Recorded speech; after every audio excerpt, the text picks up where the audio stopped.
नमस्कार, आप देख रहे हैं सुबह 9 बजे। मैं हूं आपके साथ प्रीति। आइए शुरुआत करते हैं हेडलाइंस के साथ।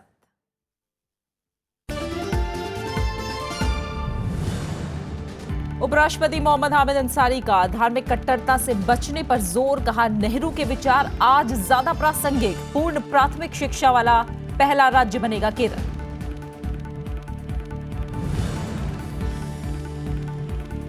जम्मू कश्मीर में जारी रहेगा पीडीपी बीजेपी गठबंधन। पीडीपी ने कहा सरकार गठन की तारीख तय नहीं, तय न्यूनतम साझा कार्यक्रम पर ही बनेगी सरकार।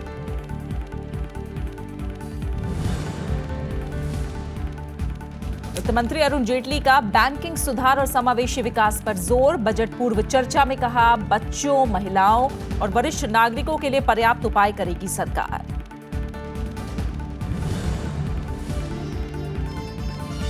अफगानिस्तान में भारतीय वाणिज्य दूतावास पर हमले में पाक सेना थी शामिल। अफगान पुलिस का दावा 3 जनवरी को हुआ था हमला।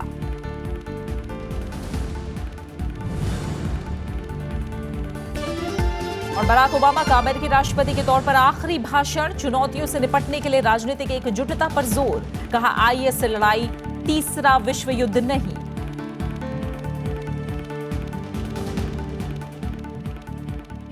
उपराष्ट्रपति मोहम्मद हामिद अंसारी के केरल दौरे का आज तीसरा और आखिरी दिन है। केरल दौरे के दूसरे दिन उपराष्ट्रपति मोहम्मद हामिद अंसारी ने तिरुवनंतपुरम में जवाहरलाल नेहरू पर एक किताब का विमोचन किया। इस मौके पर उन्होंने कहा कि देश में धार्मिक अंधविश्वास, रूढ़िवाद और कट्टरता के बढ़ते खतरों के मद्देनजर देश के पहले प्रधानमंत्री नेहरू के विचार काफी अहम हैं। उपराष्ट्रपति ने कहा कि आधुनिक भारत के रचनाकार के रूप में नेहरू के प्रगतिशील विचारों का मूल्यांकन होना चाहिए। उन्होंने कहा कि धर्मनिरपेक्षता से नेहरू का मतलब धर्म से दूर होना नहीं है, बल्कि धर्म को राजनीतिक और सामाजिक जीवन से अलग रखना था। Nehru's exposition of secularism did not mean an absence of religion, but putting religion on a different plane from that of normal political and social life. It was firmly rooted in affirmation of social and political equality. To quote Nehru, and let me cite him here in some detail, we call our state a secular one. The word secular is not a very happy one, and yet, for want of better word, we have used it. Kerala के मल्लापुरम में उपराष्ट्रपति ने कल एक अंतर धार्मिक सम्मेलन का उद्घाटन भी किया। उन्होंने सभी धर्मों के बीच संवाद की जरूरत बताई है। उन्होंने कहा कि ऐसा करके ही गलतफहमियां दूर की जा सकती हैं। उपराष्ट्रपति ने समाज से टकराव खत्म करने के लिए सहनशीलता को प्रगतिशील फॉर्मूला बताया। उपराष्ट्रपति मोहम्मद हामिद अंसारी ने मंगलवार को मल्लापुरम में अंतर धार्मिक सम्मेलन का उद्घाटन करते हुए सभी धर्मों के बीच संवाद की बात कही। उन्होंने कहा कि भारत के कानून और सामाजिक जीवन धार्मिक सहिष्णुता का बेहतर उदाहरण है, लेकिन सद्भाव के साथ दूसरे धर्मों का आदर और उनकी समझ भी जरूरी है। It has to be a cooperative and positive interaction between people of different religious traditions at both the individual and institutional level. Each party remains true to their own beliefs while respecting the rights of the other to practice their faith freely. उपराष्ट्रपति ने स्वामी विवेकानंद को भी याद किया। उन्होंने कहा कि स्वामी विवेकानंद का जोर धार्मिक सहिष्णुता के साथ सभी धर्मों को समझने पर था। उपराष्ट्रपति ने सभी धर्मों का आदर करने की नसीहत भी दी। The Constitution lays down that the conduct of state shall be governed by the principles of secularism, that state action must be determined by fairness, non-partisanship and impartiality. The institutions of the state are expected to ensure that the principles of secularism is observed in letter and spirit in public life. Mohammad Hamid Ansari ने कहा कि बहुलतावाद और सांस्कृतिक विविधता भारत की पहचान रही है। न सिर्फ संविधान में इसका प्रावधान है, बल्कि ये राजनीतिक संवाद का अहम हिस्सा है। उपराष्ट्रपति ने केरल की सहिष्णु धार्मिक परंपरा का खास तौर से जिक्र किया और कहा कि भारत में इस्लाम और ईसाई धर्म की परंपराएं केरल में ही सबसे पुरानी हैं। सैयद कमर अब्बास, राज्यसभा टीवी, मल्लापुरम। उपराष्ट्रपति मोहम्मद हामिद अंसारी आज केरल को पूर्ण प्राथमिक शिक्षा हासिल करने वाला देश का पहला राज्य घोषित करेंगे।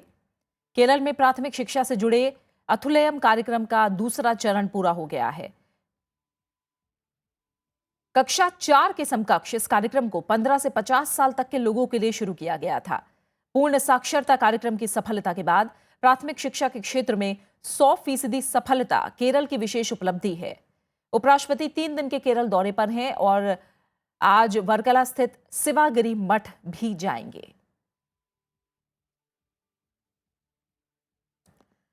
प्रधानमंत्री नरेंद्र मोदी ने भी लोगों को एक दूसरे की परंपराओं का सम्मान करने की नसीहत दी है। कल उन्होंने रायपुर में राष्ट्रीय युवा समारोह को वीडियो कॉन्फ्रेंसिंग के जरिए संबोधित किया। प्रधानमंत्री ने कहा कि हमारा देश विविधताओं से भरा है, इसलिए एकता और सद्भाव हमारी ताकत है। उन्होंने कहा कि अगर देश में शांति, एकता और सद्भाव नहीं होगा तो प्रगति का कोई मतलब नहीं रहेगा। केंद्र में मंत्रिपरिषद के अगर हमारे देश में एकता नहीं होगी, जन जन के प्रति सद्भाव नहीं होगा, आदर भाव नहीं होगा, दूसरे की परंपराएं, दूसरे की विचार, उसके प्रति अगर सम्मान का भाव नहीं होगा तो शायद भारत को प्रगति में रुकावटें आएगी। केंद्रीय गृह मंत्री राजनाथ सिंह ने कहा है कि पठानकोट हमले में शामिल आतंकियों के खिलाफ पाकिस्तान ने कार्रवाई का भरोसा दिया है, इसलिए उसे वक्त दिया जाना चाहिए। इस बीच खबरें यह भी है कि पाकिस्तान ने भारत से कुछ और सबूत और वॉइस सैंपल मांगे हैं। वहीं विदेश सचिव स्तर वार्ता पर अभी भी संशय बरकरार है। केंद्रीय गृह मंत्री राजनाथ सिंह का मानना है कि पाकिस्तान ने पठानकोट आतंकी हमले के मामले में हाल में कुछ कार्रवाई की है और इसलिए अभी इंतजार करना बेहतर होगा। उन्होंने कहा कि पाकिस्तान पर इतनी जल्दी अविश्वास करने का कोई कारण नजर नहीं आता। पाकिस्तान गवर्नमेंट ने आश्वस्त किया है कि वो प्रभावी कार्रवाई करेंगे।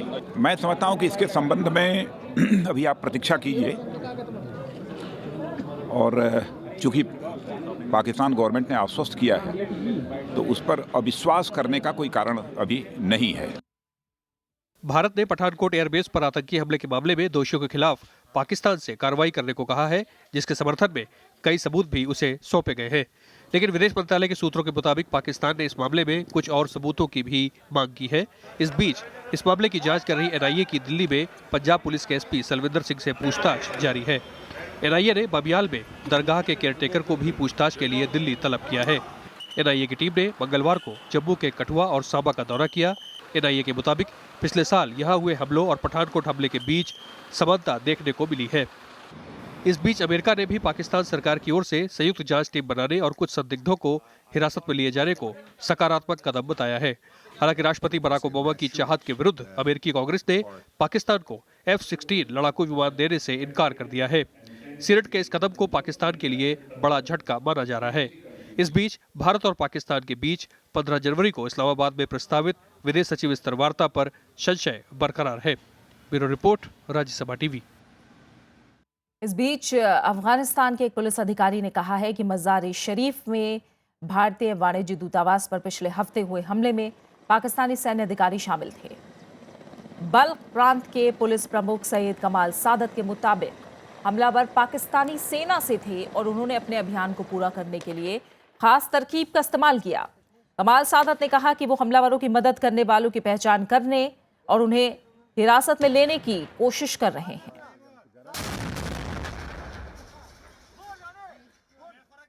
सुप्रीम कोर्ट ने जल्लीकट्टू पर केंद्र सरकार के आदेश पर रोक लगा दी है।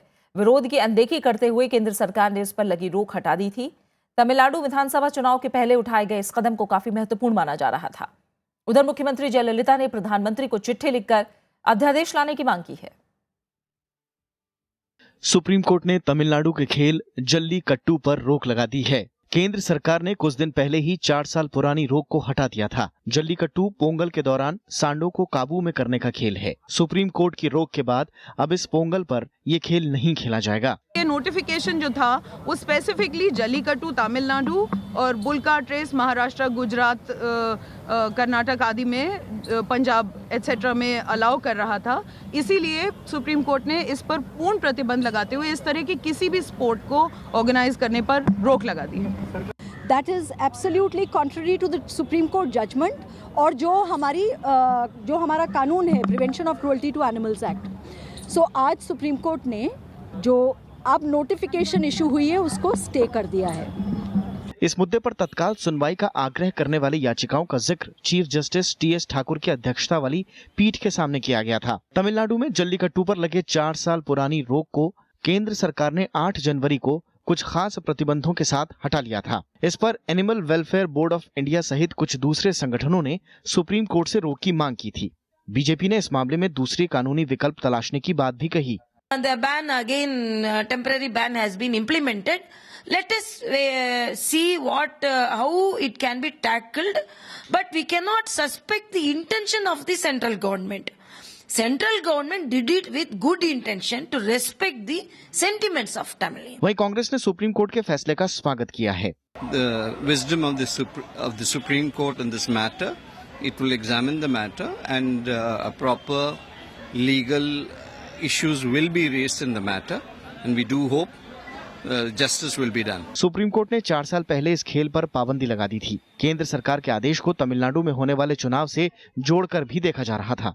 Ravindra Singh Shoran, Rajya Sabha TV.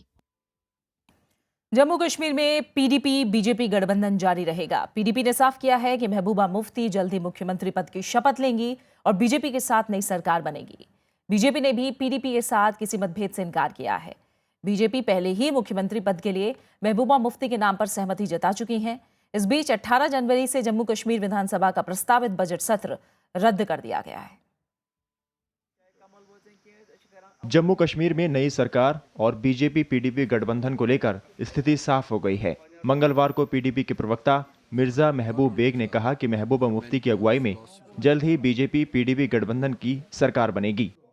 Sure, the day she comes out of it, she is trying her best to come out of it. It will be sooner than later. And once she comes out, things are clear. She will head the government and she will take her father's mission ahead with rank and file of her party and everybody in the state. हालांकि PDP की ओर से सरकार गठन के समय को लेकर कोई समय सीमा नहीं बताई गई है। जम्मू कश्मीर में बुधवार को 7 दिन का शोक खत्म हो रहा है। उसके बाद महबूबा मुफ्ती मुख्यमंत्री पद की शपथ ले सकती हैं। उधर मंगलवार को जम्मू में बीजेपी विधायकों और नेताओं की बैठक हुई। इसमें राज्य के मौजूदा राजनीतिक हालात पर चर्चा हुई। बैठक के बाद बीजेपी ने गठबंधन पर संकट से इनकार किया। I just want to say that let the PDP decide its leader, open the cards, then we'll convey everything. Sir, there is no difference. Let the PDP decide their leader. Delhi के AIIMS में 7 जनवरी को जम्मू कश्मीर के पूर्व मुख्यमंत्री मुफ्ती मोहम्मद सईद का निधन हो गया था और महबूबा मुफ्ती की ओर से सरकार गठन को लेकर हो रही देरी के चलते पीडीपी बीजेपी गठबंधन को लेकर अटकलें तेज हो गई थी। फिलहाल राज्य में राज्यपाल शासन लागू है। Bureau report, Rajya Sabha TV. नौकरशाहों से विवाद के बीच दिल्ली सरकार ने एक अहम प्रशासनिक फैसला लिया है। केजरीवाल सरकार सलाहकार पदों के लिए विज्ञापन जारी करके आवेदन मांगा है। भर्ती प्रक्रिया के नीति निर्धारण में सरकार की मदद दिल्ली संवाद आयोग कर रहा है। नौकरशाहों के साथ लगातार बढ़ती तनातनी के बीच दिल्ली सरकार ने वित्त कानून और अहम क्षेत्रों के लिए सलाहकारों की नियुक्ति की प्रक्रिया शुरू कर दी है। शुरुआती चरण में 7 वरिष्ठ सलाहकारों की भर्ती के लिए आवेदन मांगे गए हैं। दिल्ली संवाद आयोग भर्ती प्रक्रिया में सरकार की मदद कर रहा है। डीडीसीए ने वित्त, कानून, समाज कल्याण, ई गवर्नेंस, संचार शोध और पर्यावरण के क्षेत्र में सलाहकार के एक पद के लिए आवेदन मांगे हैं। दिल्ली सरकार ने इन पदों के लिए भारी भरकम सैलरी का भी ऑफर दिया है। विज्ञापन के अनुसार सलाहकार पदों के लिए 1.5 लाख रुपए दिए जाएंगे। जानकार दिल्ली सरकार के इस फैसले को गैर कानूनी बता रहे हैं। कानून टूटेंगे अगर आप इस तरीके की भर्तियां बैकडोर से करके अगर आप ये समझते हैं कि इनको गवर्नमेंट फंक्शंस दी जा सकती हैं। वैसे भी गवर्नमेंट फंक्शंस इस तरीके से आप नॉन गवर्नमेंट सर्वेंट्स को नहीं दे सकते हैं क्योंकि सीक्रेसी भी होती है गवर्नमेंट फाइल्स की। उधर कांग्रेस ने दिल्ली सरकार के फैसले का विरोध किया है। ऐसे कार्रवाई रहेगा ये तो ऑल इंडिया एडमिनिस्ट्रेटिव सर्विस को, इंडियन फॉरेन सर्विस को, इंडियन पुलिस सर्विस और हर सर्विसेज को चैलेंज करने वाली बात है। पिछले दिनों दिल्ली सरकार के साथ दैनिक अफसरों का विवाद सामने आया था। इसके विरोध में अफसर एक दिन की हड़ताल पर भी चले गए थे। उस समय दिल्ली के मुख्यमंत्री अरविंद केजरीवाल ने कहा था कि सलाहकार पदों पर IAS अधिकारियों का कोई काम नहीं है। सलाहकारों का कार्यकाल 1 साल का होगा। दिल्ली के मुख्यमंत्री अरविंद केजरीवाल ने कहा था कि IAS अफसर अपने आप को खुदा समझने लग गए हैं और अब वक्त आ गया है कि विशेषज्ञों को ही सलाहकार के पद पर नियुक्त किया जाए। अनु दीवान, राज्यसभा टीवी, दिल्ली। सुबह 9 बजे में खबरें लगातार जारी हैं। हम लौट रहे हैं एक छोटे से ब्रेक के बाद।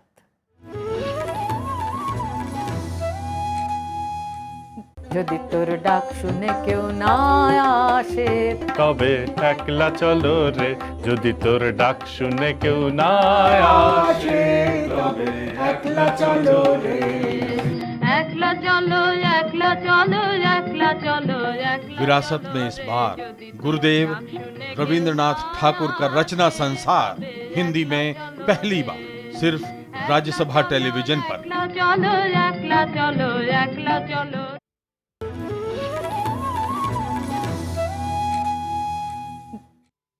निर्वाचन आयोग ने उत्तर प्रदेश, पंजाब, कर्नाटक और महाराष्ट्र समेत 8 राज्यों की 12 विधानसभा सीटों के उपचुनाव की तारीखों का ऐलान कर दिया है। इन सीटों पर 13 फरवरी को मतदान होगा। इसके लिए अधिसूचना 20 जनवरी को जारी की जाएगी। नामांकन भरने की अंतिम तिथि 27 जनवरी और नाम वापस लेने की आखिरी तारीख 30 जनवरी है। मतगणना 16 फरवरी को होगी। जिन सीटों पर उपचुनाव होना है उनमें उत्तर प्रदेश में मुजफ्फरनगर, देवबंद और बीकापुर विधानसभा सीटें शामिल हैं। वहीं कर्नाटक की देवदुर्ग, बीदर और हिब्बल विधानसभा सीट में उपचुनाव होना है।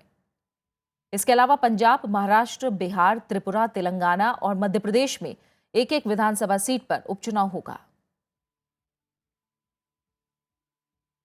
वित्त मंत्री अरुण जेटली ने मंगलवार को बजट पूर्व चर्चा के लिए बैंकिंग और वित्तीय संस्थानों के प्रतिनिधियों से मुलाकात की। बैठक में बैंकरों ने वित्त मंत्री से वित्तीय सेक्टर में सुधार और 2016 में नई परियोजनाओं को प्राथमिकता के आधार पर मंजूरी देने की मांग की। इस मौके पर वित्त मंत्री ने कहा कि सरकार का सारा जोर वित्तीय सुधार और समावेशी विकास पर है। वर्ष 2016 की बजट तैयारियों में लगे वित्त मंत्री ने बैंकरों के साथ अर्थव्यवस्था में तेजी लाने और प्रति व्यक्ति आय बढ़ाने के उपायों पर चर्चा की। इस मौके पर बैंकरों ने वित्तीय पुनर्गठन और बैंकिंग सेक्टर में निवेश बढ़ाने की मांग की। Everybody was of the consensus that public expenditure is necessary, and if that's necessary, a balance will have to be done between fiscal deficit and the expenditure, and maybe it has to be delayed. These were only suggestions, and certain tax suggestions, as well as the other policies that the government has put in. Banking और वित्तीय संस्थानों के प्रतिनिधियों ने कहा कि सरकार tax छूट देकर बचत को बढ़ावा देने पर विचार करे। ग्रामीण इलाकों में बचत को बढ़ावा देने और वित्तीय संसाधन बढ़ाने की मांग भी बैठक में उठी। Savings propensity, the overall savings in our country needs to be increased much further through a series of actions that need to be taken so that we have enough domestic savings at an individual and at a public level to be able to create investment revival. इसके अलावा बैठक में GST, प्रत्यक्ष करों को तर्क संगत बनाने और टैक्स छूट बढ़ाने पर भी चर्चा हुई। कृति मिश्रा, राज्यसभा टीवी।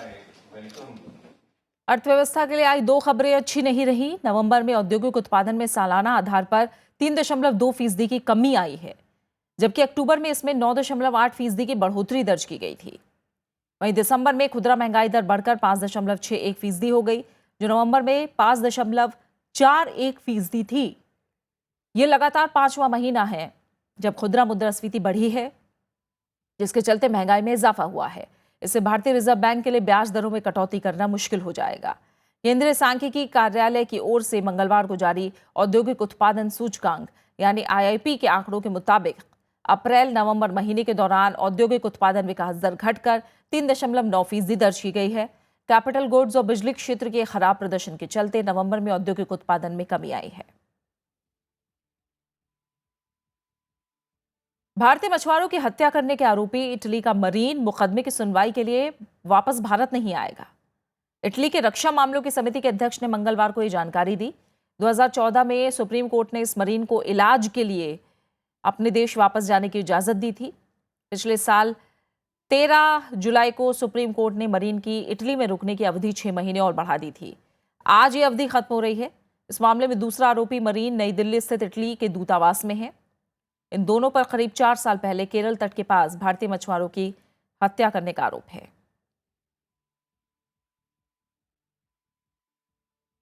अहम अंतर्राष्ट्रीय खबरें। अमेरिका के राष्ट्रपति बराक ओबामा आज अपने कार्यकाल का आखिरी स्टेट ऑफ द यूनियन भाषण दिया।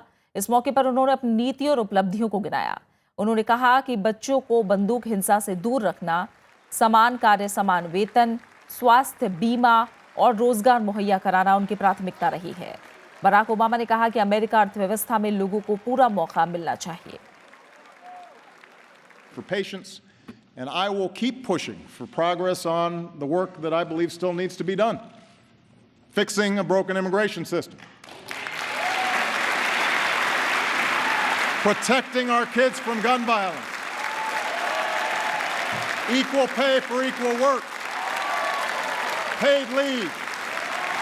Raising the minimum wage. All these things still matter to hardworking families. They're still the right thing to do. And I won't let up until they get done. America के राष्ट्रपति Barack Obama ने IS समेत दूसरे आतंकी संगठनों के खिलाफ जंग जारी रखने की प्रतिबद्धता जताई। उन्होंने कहा कि आईएस के खिलाफ कार्रवाई को तीसरे विश्व युद्ध की तरह नहीं देखा जाना चाहिए। बराक ओबामा ने कहा कि अहम अंतर्राष्ट्रीय मुद्दों पर दुनिया अमेरिका की ओर देखती है। अमेरिका को आने वाली चुनौतियों के लिए तैयार रहना है और इसके लिए राजनीतिक एकजुटता जरूरी है। No nation attacks us directly or our allies because they know that's the path to ruin. Surveys show our standing around the world is higher than when I was elected to this office, and when it comes to every important international issue. People of the world do not look to Beijing or Moscow to lead, they call us. America ने मंगलवार को H-1B और A-1 visa की कुछ श्रेणियों की fees में वृद्धि की अधिसूचना जारी कर दी। America citizenship and immigration service के मुताबिक H-1B वीजा की कुछ श्रेणियों के लिए आवेदकों को 18 दिसंबर 2015 के बाद की स्थिति में अतिरिक्त $4,000 भुगतान करना होगा। इसके अलावा जो लोग L-1A और A-1B के लिए आवेदन कर रहे हैं उन्हें अतिरिक्त $4,500 का भुगतान करना होगा। अतिरिक्त शुल्क उन आवेदकों पर लागू होगा जो अमेरिका में 50 या उससे ज्यादा कर्मचारी काम पर रखते हैं। इस फीस बढ़ोतरी का भारतीय आईटी कंपनियों पर बुरा असर पड़ना तय है। राष्ट्रपति बराक ओबामा ने 18 दिसंबर को इस कानून पर हस्ताक्षर किए थे।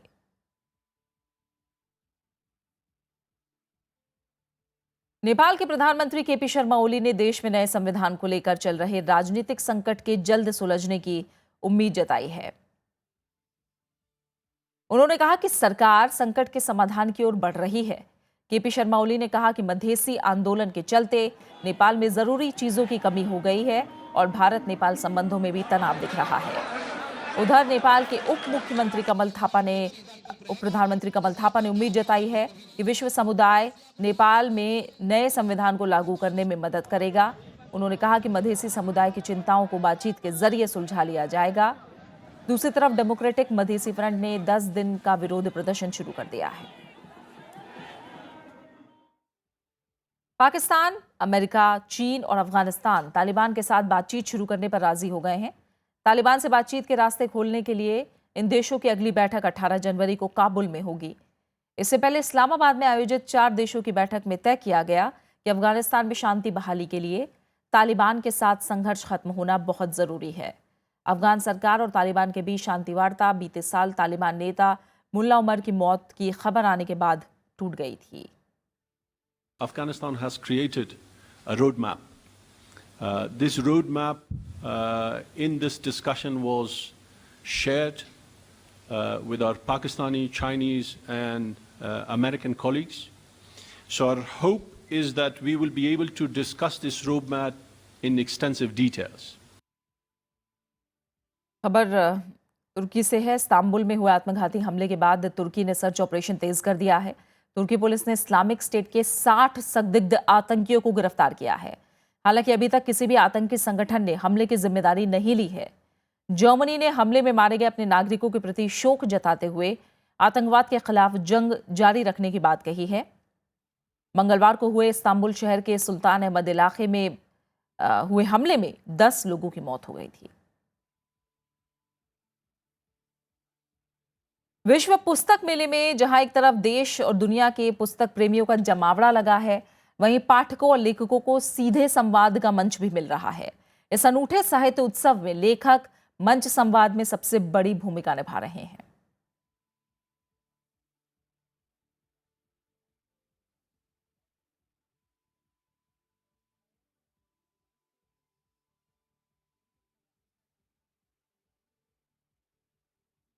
हिंदी सिनेमा में जब भी सार्थक सिनेमा की बात आएगी, शक्ति सामंत का नाम जरूर लिया जाएगा। उन्होंने उस जमाने में सामाजिक विषयों पर फिल्म बनाने का जोखिम उठाया जब कलाकार अपनी छवि को लेकर काफी संवेदनशील हुआ करते थे।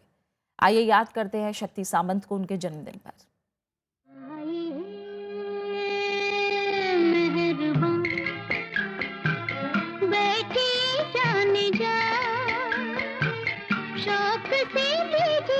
मधुबाला की मधुहोशी और इसी के साथ फिलहाल इस बुलेटिन में इतना ही और आखिर में एक नजर डालेंगे हेडलाइंस पर।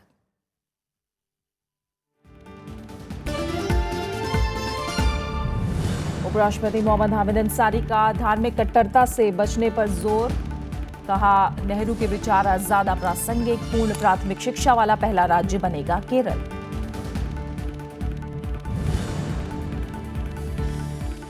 जम्मू कश्मीर में जारी रहेगा पीडीपी बीजेपी गठबंधन। पीडीपी ने कहा सरकार गठन की तारीख तय नहीं, तय न्यूनतम साझा कार्यक्रम पर ही बनेगी सरकार।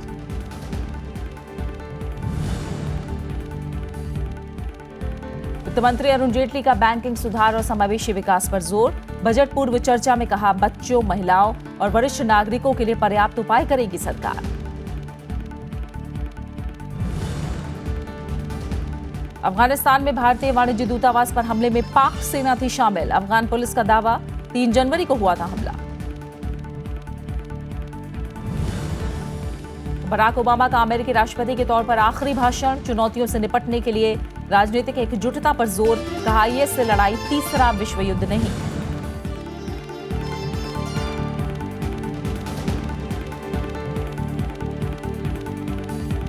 फिलहाल खबरों में इतना ही। आगे आप देश देशांतर। नमस्कार।